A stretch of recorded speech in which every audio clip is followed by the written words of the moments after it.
My name is Emily, and I'm a student at Jackson College in the Vascular Sonography program, and I'm doing my clinical training at the VA in Ann Arbor. My advice for upcoming students is to make a schedule or a plan to complete homework each week, just to stay on track, as well as the quizzes. Like, I just picked a day, like Friday or Saturday, and got all my quizzes done, and then I still had one day to spend with family. Also, to be resourceful. You can use your instructors. They're there to guide you. Do your own research, get online, make some print-offs, study your anatomy, use your books. Also, to get as much scan time in as possible, getting your anatomy down first and practicing those protocols will really help, as I'm a hands-on learner, so I can't just be told what the protocol is. Like, I needed to actually do it. Some challenges that I faced along the way was gaining self-confidence. Coming from like a controlling and abusive household, I was never really allowed to make decisions, so I didn't really have the confidence there that I needed for this program. Also, physics during Clinical 2 was very challenging. I took it online, and you don't have a machine in front of you to understand how to apply the physical concepts, and you're responsible for your own learning plan, so it does get difficult, but just keep pushing through and get that confidence in. Some successes that I had were developing interpersonal skills. I was usually quite shy, and I still kind of am.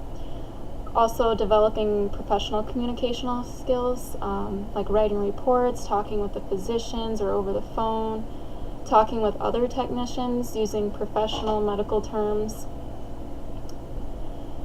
Concepts that I struggled with was definitely physics, as I already said, because I took it online and you have to teach yourself all of these hard terms and concepts.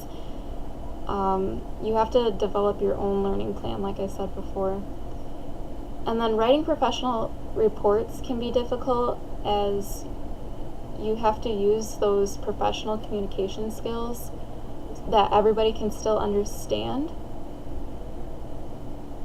And questions that I struggled with answering, sometimes answering patients' questions can be difficult.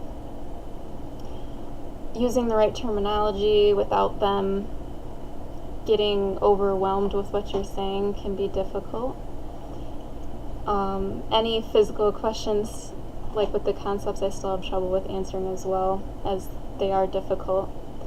Strategies that I used was to use my downtime to my advantage in the lab. Using my resources, I did my own research. If I didn't understand a concept, I was on the internet, I was making print-offs, I was getting my books out, I was asking my instructors for help. One of my clinical instructors was more helpful during exams, and then one was more resourceful with books and knowledge. So I used both to kind of help me through. And getting that extra scan time in during downtime in the lab to help learn my anatomy was really helpful as well.